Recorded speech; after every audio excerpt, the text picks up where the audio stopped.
현재 피파 랭킹 22위인 우리 대한민국 축구 대표팀, 지난 화요일에 피파 랭킹 101위인 태국과 월드컵 2차 예선으로 맞붙어 1대1로 비기는 아쉬운 결과를 남겼습니다. 사실 지금 국가대표팀의 상황은 매우 어려운 시간을 통과하고 있습니다. 지난 1월에서 2월 우승이라는 목표라는 포부로 임했던 아시안컵은 준결승에서 유효슈팅 0개라는 졸전을 펼치며 패배 후 4위로 대회를 마무리 지었습니다. 당시 클린스만 전 감독의 능력과 태도에 대한 여론의 비난은 거세어졌지만 감독은 아무렇지도 않은 듯 무덤덤하게 대응하였습니다.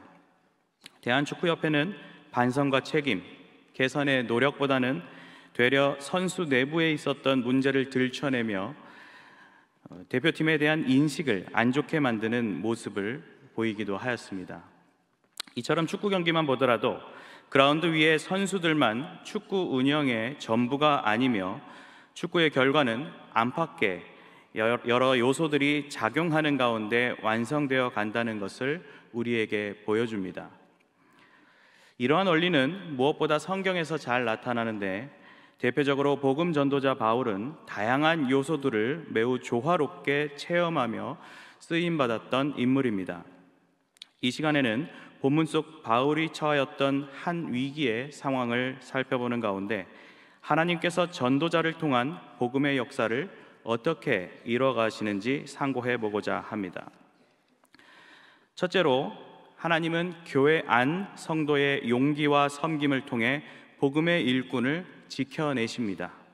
다 같이 본문 12절에서 21절을 함께 봉독하겠습니다. 날이 새매 유대인들이 당을 지어 맹세하되 바울을 죽이기 전에는 먹지도 아니하고 마시지도 아니하겠다 하고 이같이 동맹한 자가 40여 명이더라. 대제사장들과 장로들에게 가서 말하되 우리가 바울을 죽이기 전에는 아무것도 먹지 않기로 굳게 맹세하였으니 이제 너희는 그의 사실을 더 자세히 물어보려는 척하면서 공회와 함께 천부장에게 청하여 바울을 너희에게로 데리고 내려오게 하라. 우리는 그가 가까이 오기 전에 죽이기로 준비하였노라 하더니 바울의 생질이 그들이 매복하여 있다 함을 듣고 와서 영내에 들어가 바울에게 알린지라. 바울이 한 백부장을 청하여 이르되 이 청년을 천부장에게로 인도하라. 그에게 무슨 할 말이 있다 하니 천부장에게로 가서 데리고 가서 이르되 죄수 바울이 나를 불러 이 청년이 당신께 할 말이 있다 하여 데리고 가기를 청하더이다 하매 천부장이 그의 손을 잡고 물러가서 조용히 묻되 내게 할 말이 무엇이냐. 대답하되 유대인들이 공모하기를 그들이 바울에 대하여 더 자세한 것을 묻기 위함이라 하고 내일 그를 데리고 공회로 내려오기를 당신께 청하자 하였으니 당신은 그들의 청함을 따르지 마옵소서. 그들 중에서 바울을 죽이기 전에는 먹지도 않고 마시지도 않기로 맹세한 자 40여 명이 그를 죽이려고 숨어서 지금 자 준비하고 당신의 허락만 기다리나이다 하니. 오늘 본문을 보면 초반부터 삭막하고도 격렬한 분위기가 느껴집니다. 복음의 사역을 감당하던 바울은 앞선 사도행전 21장부터 유대인들의 강한 반대 속 재판을 받으며 복음 사역에 큰 압박과 제한을 받고 있었고, 바울은 자신은 스스로를 변호해 왔습니다. 앞선 재판이 계획대로 되지 않자 격한 반응을 보여온 유대인들은 바울을 죽이기 전에는 먹지도 마시지도 않겠다는 강한 결의까지 보였습니다. 그렇게 맹세하며 동맹한 40여 명의 유대인들은 대제사장들과 장로들에게 찾아갑니다. 아마도 본문 속 유대인들 모두가 산헤드린 공의회에 소속된 사람들은 아니었던 것 같습니다. 그들은 대제사장들과 장로들을 회유하여 자신들의 계략에 가담해 줄 것을 요청합니다. 그런데 그 계략이란 것은 가히 충격적이었습니다. 바울을 죽이겠다는 것이었는데 그것이 막연한 것이 아닌 구체적인 계획을 갖춘 음모요 테러였습니다. 그 계략은 15절에 등장을 하는데 먼저 여론을 형성하여 공회와 청문회를 개최하도록 합니다. 그 청문회에는 영내에 있는 바울을 참석시키게 하여 중간에 숨어 있다가 바울이 지나가는 길에 급습하여 죽이는 방법이었습니다. 그들은 아무렇지 않게 거짓을 앞세워 사법적 절차를 존중하지 않는 자들이었으며 생명의 존엄성과 십계명의 권위를 짓밟는 자들이었습니다. 한편 문맥적으로 볼 때 대제사장들과 장로들은 그러한 계략의 협조의 요청에 승낙하였던 것 같습니다. 사실 그들도 결국 한 통속 똑같은 자들이었던 것입니다. 그렇게 위기가 고조되는 상황에 바울의 생질, 곧 누이의 아들이 그러한 계략을 전해 듣게 됩니다. 그 생질은 청년으로 표현되는데 당시 바울의 나이를 50대 후반으로 볼 경우 20대 후반에서 30대 정도 되는 나이가 아닐까 추정해 봅니다. 그가 그런 음모를 접하게 된 경위는 명확히 나오지는 않지만 그 음모에 가담하는 사람들이 워낙 많다 보니 소문이 날 수밖에 없었을 수도 있고 또 뜻을 같이 하는 어느 사람을 통해 접한 정보였을 수도 있습니다. 어느 경위이든 바울의 생질은 그 문제에 즉각 반응하여 바울에게 찾아가 그 소식을 전달합니다. 소식을 들은 바울은 백부장에게 이 청년이 천부장에게 할 말이 있으니 그에게 인도해달라고 요청합니다. 그런데 우리는 이 본문에서 바울이 자신의 생질을 가리켜 그저 청년이라고만 표현하는 것을 볼 수 있습니다. 이후 청년이나 또 백부장의 표현들을 봐서도 누가의 처음 설명 외에는 바울의 생질로는 소개되지 않았던 것으로 보입니다. 지금 이 청년은 바울의 혈육으로서가 아닌 한 용기 있는 청년 그리스도인으로서 활동하고 있는 것입니다. 이제 백부장은 천부장에게 가서 바울의 요청대로 이 청년을 소개합니다. 천부장은 매우 친절하게 청년을 맞이합니다. 그의 손을 잡고 사람들의 눈과 귀가 없는 곳으로 가서 조용히 묻습니다. 재판 중인 바울을 청년이 만날 수 있었던 상황에서도 느껴지지만 이 천부장의 태도는 바울을 죄인으로 간주하지 않고 있음을 엿볼 수 있습니다. 청년은 백부장의 질문에 자신이 접한 유대인들의 음모 계획을 고발합니다. 그리고 21절에서 당신은 그들의 청함을 따르지 마옵소서라고 용기 있는 간청을 합니다. 청년은 단순한 정보 전달을 넘어 복음 전도자의 생명을 구하기 위해 긴박하고 매우 절박한 요청을 하고 있는 것입니다. 그리고 그러한 요청은 지금의 상황을 뒤집어 놓는 결정적 단초 역할을 하게 됩니다. 이 시대의 교회도 세상의 공세적인 위협을 느낄 때가 많이 있습니다. 성경의 진리와 교회의 예배, 그리고 기독교 윤리와 사상을 훼손하려는 악한 시도들이 특정 세력과 또 정치인들의 계략을 통해 추진됩니다. 곧 있을 총선에 들려오는 후보들 중에는 범죄 이력을 갖고 있거나 북한 정권을 지지하는 자 또는 동성애자 등이 국회로 입성하려는 준비를 하고 있다고 합니다. 각종 언론과 소셜미디어, 특히 OTT와 같은 영상 콘텐츠 플랫폼들은 악을 쫓게 하고 교회와 목회자들을 부정적으로 바라보도록 그 시각을 조장합니다. 거기다 철저히 계산된 알고리즘 시스템이나 짧은 영상을 쉼없이 보게 만드는 쇼츠는 이용자들을 스마트폰 중독의 길로 올가매고 있습니다. 또 한편 저와 여러분이 살아가는 삶의 영역, 직장이나 학교 혹은 가정에서도 우리의 믿음 생활을 저지시키려는 크고 작은 핍박이나 유혹들이 찾아오곤 합니다. 이처럼 사탄은 마치 본문 속 유대인들과 같이 물러서지 않는 자세로 교회를 강하게 몰아붙입니다. 그 악한 계략에는 거짓이 난무하고 윤리를 저해하며 생명을 존중하지 않는 태도로 가득합니다. 복음 전파, 교회 운동을 중단시키기 위해 수단과 방법을 가리지 않고 죽음을 불사한 각오로서 덤벼들고 있는 것입니다. 사탄은 왜 이리 공세를 펼치는 것이겠습니까? 사실은 그렇게 해도 도저히 승리할 수 없는 처절한 현실이기 때문입니다. 오히려 사탄은 패배가 예정된 절망적 존재입니다. 두려운 개가 크게 짖는 법이라는 말이 있듯 위기의 사탄은 진리를 무너뜨리지 못했을 때 받게 될 비참한 결과가 두려워 오히려 저렇게 날뛰는 것일 뿐입니다. 특히 그런 공세는 오늘 바울과 같이 복음의 최전선에 서 있는 전도자들을 향하여 더 매섭게 몰아치는데, 사실 그러한 공세는 피곤하고 데미지가 있기 마련입니다. 이런 영적 전투의 현장에서 정말 필요하고 큰 힘이 되는 것은 오늘 본문 속 청년과 같이 바른 신앙 안에서 깨어있고 용기 있는 조력자 한 사람입니다.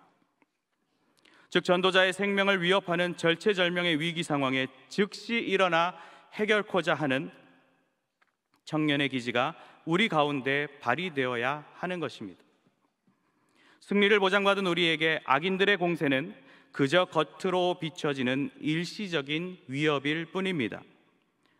그런즉 너희는 하나님께 복종할지어다, 마귀를 대적하라, 그리하면 너희를 피하리라고 하신 야고보서의 선언처럼 사탄은 신자의 바른 신앙과 절개 앞에 꼬리를 내리게 될 것입니다.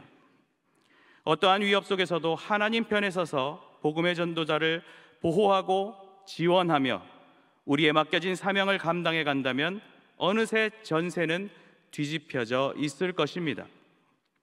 특히 복음 전도자를 발굴하고 돕는 경향의 3대 후원 운동은 승리를 위한 움직임이라 할 수 있습니다. 누군가 이 교회에는 왜 이렇게 봉투가 많냐고 비난조로 물어올 수도 있습니다. 하지만 역으로 우리 교회는 다양한 종류의 봉투처럼 구체적인 형태와 목적을 가지고 하나님의 일을 해나가는 교회라 자신 있게 대답하고 싶습니다. 저는 우리 교회와 같이 복음 운동을 위한 뚜렷한 세계 분야를 설정하여 각 후원회를 조직하고 똘똘 뭉쳐 헌신하는 교회는 이 세상에 없을 것이라 자부합니다. 용기와 희생정신을 겸비한 성도님들의 눈물과 땀으로 일궈온 아름다운 전통이 지금의 경향을 세운 것입니다. 오늘 헌신하시는 청년 여러분들도 포스트 경향 희년의 주역으로서 선배들이 몸소 지켜오신 희생과 섬김의 본을 이어가시기를 바랍니다. 본문에 이름 없는 한 청년과 같이 복음 전도자를 자발적으로 보호하고 적극적으로 도우며 나아갈 때 여러분은 진리를 지켜내는 승리의 1등 공신이 될 것입니다. 특별히 청년들이 준비하고 있는 제41회 사랑의 모임도 그러한 일환에서 너무나도 귀한 행사라 할 수 있습니다. 이 행사의 목적은 제네바 신학대학원 도서기금을 마련하는 영적 전투의 총알을 마련하는 확보하는 일에 있습니다.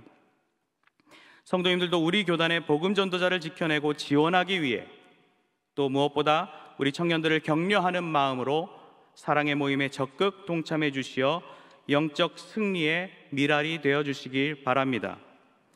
이러한 용기와 섬김을 통해 복음의 일꾼을 지켜내시는 하나님과 동행하시는 성도님들과 청년들이 되시길 바랍니다. 둘째로, 하나님은 교회 밖 세상의 방식과 여건을 통해서도 복음의 역사를 이어가십니다. 다 같이 본문 22절에서 35절을 함께 봉독하겠습니다. 이에 천부장이 청년을 보내며 경계하되 이 일을 내게 알렸다고 아무에게도 이르지 말라 하고 백부장 둘을 불러 이르되 밤 제3시에 가이사랴까지 갈 보병 200명과 기병 70명과 창병 200명을 준비하라 하고 또 바울을 태워 총독 벨릭스에게 무사히 보내기 위하여 짐승을 준비하라 명하며 또 이 아래와 같이 편지하니 일렀으되 클라우디오 루시아는 총독 벨릭스 가깝게 문안하나이다. 이 사람이 유대인들에게 잡혀 죽게 된 것을 내가 로마 사람인 줄 들어 알고 군대를 거느리고 가서 구원하여다가 유대인들이 무슨 일로 그를 고발하는지 알고자 하여 그들의 공회로 데리고 내려갔더니 고발하는 것이 그들의 율법 문제에 관한 것뿐이요 한 가지도 죽이거나 결박할 사유가 없음을 발견하였나이다. 그러나 이 사람을 해하려고 하는 관계가 있다고 누가 내게 알려주기로 곧 당신께로 보내며 또 고발하는 사람들도 당신 앞에서 그에 대하여 말하라 하였나이다 하였더라. 보병이 명을 받은 대로 밤에 바울을 데리고 안디바드리에 이르러 이튿날 기병으로 바울을 호송하게 하고 영내로 돌아가니라. 그들이 가이사랴에 들어가서 편지를 총독에게 드리고 바울을 그 앞에 세우니 총독이 읽고 바울더러 어느 영지 사람이냐 물어 길리기아 사람인 줄 알고 이르되 너를 고발하는 사람들이 오거든 내 말을 들으리라 하고 헤롯 궁에 그를 지키라 명하니라. 아멘. 용기 있는 청년의 고발과 간청을 접한 천부장은 무언가 결단하였는지 이제 청년을 돌려보내면 자신에게 말한 것을 누구에게도 말하지 말 것을 당부합니다. 이 천부장의 이름은 26절 언급대로 글라우디오 루시아라는 이름인데 매우 신중하며 속이 깊은 사람이었던 것 같습니다. 무엇보다 그는 자신의 역할에 최선을 다하며 정의를 구현하기 위해 노력했던 사람으로 보입니다. 앞선 21장의 성전 밖에서 바울이 유대인들에게 맞아 죽을 뻔한 상황에서 그는 바울이 누군지 알기 전에 선제적으로 불법적인 폭력 행위를 중단시킨 일도 있었습니다. 물론 자신의 정치적 입지를 지키기 위한 정치적 행동일 수도 있는데 그런 사람으로 보더라도 기본적 처신을 잘 하는 사람으로 볼 수 있겠습니다. 이 천부장은 백부장 둘을 불러 밤 제3시 곧 오후 9시에 보병 200명, 기병 70명, 창병 200명 그리고 짐승을 준비하여 바울을 가이사랴로 호송하게 합니다. 앞서 바울을 해하려 한 유대인 40명이 새삼 초라하게 느껴질 정도로 큰 규모의 군대가 꾸려져 바울을 안전히 호위하며 데려가게 된 것입니다. 그리고 천부장은 친히 총독 벨릭스에게 편지를 작성하였는데 유대인들이 로마인인 바울을 죽이려 하기에 살려서 공회로 데려가니 바울을 죽이거나 가두어야 할 사유를 찾지 못하였다고 하였습니다. 그런데 바울을 해치려는 계략이 발견되었고 그래서 총독에게 보내고 또 고발하는 사람들도 총독에게 가서 말하라고 하였음을 기록합니다. 이제 조직된 군대는 하달받은 계획에 따라 일사불란하게 움직입니다. 안디바드리라는 지역까지는 보병 200명이 바울을 데리고 갔고 이튿날 기병 70명이 영내까지 바울을 호송하였습니다. 그리고 안전히 챙겨온 천부장의 편지도 온전히 총독에게 전달합니다. 편지를 읽은 총독은 바울이 로마 사람인 것을 직접 확인한 후 나중에 고발자들이 오면 바울의 말을 들어보겠다고 하면서 헤롯 궁에 바울을 지키도록 명합니다. 이 헤롯 궁은 헤롯 대왕이 자신을 위해 건축한 건물인데 당시 총독의 직무 관저나 궁전으로 기능하는 장소였다고 합니다. 한 명의 재판 대상자를 위해 대규모 병력과 특정 공간까지 제공되는 파격적 장면들을 보게 됩니다. 하나님께서는 이렇게 교회 밖 세상의 사람, 사건과 상황, 심지어 권력마저 당신의 도구로 활용하시며 복음 운동을 이루어 가십니다. 실로 우리 경양교회도 그러한 외적 요인들을 통한 하나님의 섭리를 많이 체험해온 교회라 할 수 있습니다. 1985년 우리 교회는 관악구의 경양 가든 교회당 건축을 결정하고 공사 착수를 하였지만 주민들의 격렬한 반대 시위와 또 부지 거래 사기로 인하여 건축이 중단되는 초유의 위기를 맞이하였습니다. 하지만 이내 수습하여 파주 고려신학교 아카데미 캠퍼스를 건립하는 역사로 이어졌고 또 나중에 이 강서구를 새성전 부지로 바라보는 과정으로 이어지기도 하였습니다. 강서선 성전 건축 중엔 IMF 위기가 있었지만 시공사의 신뢰와 배려로 완공을 할 수가 있었습니다. 오랜 기간 고려신학교 인가를 위해 기도를 해왔지만 막상 대학원 대학교를 줄여가고 있는 교육당국의 현실로 보면 점점 멀어져만 가는 목표인 듯 했습니다. 그런데 웬걸 어느 부실 대학원 대학교가 나타나 인수위 기회를 얻고 참으로 절묘한 방식으로 학교가 교육부 정식 인가를 받게 되었습니다. 이 외에도 교회 밖 여러 사람과 기관 그리고 상황들을 통해 우리 경양학원과 또 교회가 얻은 수혜는 크고 작은 위기를 돌파하는 하나님의 세심한 도우심이었습니다. 이처럼 하나님께서는 우리 경양교회를 인간의 계획과 방법으로는 도저히 고안할 수 없는 최선의 답으로 인도하셨습니다. 모든 것이 합력하여 선을 이루도록 하시는 하나님의 위대하심을 지난 50년간 누려왔습니다. 한편 이러한 섭리의 은혜는 우리의 순간순간의 삶에도 분명하게 나타납니다. 심지어 많은 부분에서 또 이미 그렇게 풍성히 누리고 있음에도 우리는 그것을 발견하지 못한 채 배부른 볼멘 소리를 하고 있는지도 모르겠습니다. 심하게는 자신의 삶을 실패한 인생으로 규정하는 이가 있을지도 모르겠습니다. 내 삶의 모든 순간에 완벽하게 일하시는 하나님이 계신데 두려워할 것이 뭐가 있겠습니까? 또 염려할 것이 뭐가 있겠습니까? 내가 반드시 너에게 복주고 복주며 너를 번성하게 하고 번성하게 하리라고 하신 주님의 신실한 언약이 지금도 저와 여러분에게 풍성한 소망을 제공합니다. 따라서 우리는 주눅들 것도 또 불평할 것도 없습니다. 하나님의 일하심에 여러분의 시선을 두시고 그 발견에 감사의 삶으로 나아가시기 바랍니다. 하나님의 계획과 일하심 안에서 여러분의 맡겨진 일들을 감당해 나갈 때 하나님께서는 우리의 계획을 뛰어넘는 최고의 해결책을 적재적소에 제공하시며 주님의 역사를 이루어 가실 것입니다. 그러한 확신과 소망을 놓치지 마시고 포스트 경양 희년의 복된 미래만을 바라보시기 바랍니다. 그리고 여러분의 삶 속에서도 이미 진행 중인 복된 은혜의 역사를 발견하시는 기쁨을 누리시기 바랍니다. 그렇게 뜻밖의 방식과 여건을 통해 복음의 역사를 이어가시는 하나님과 동행하시는 성도님들과 청년들이 되시길 바랍니다.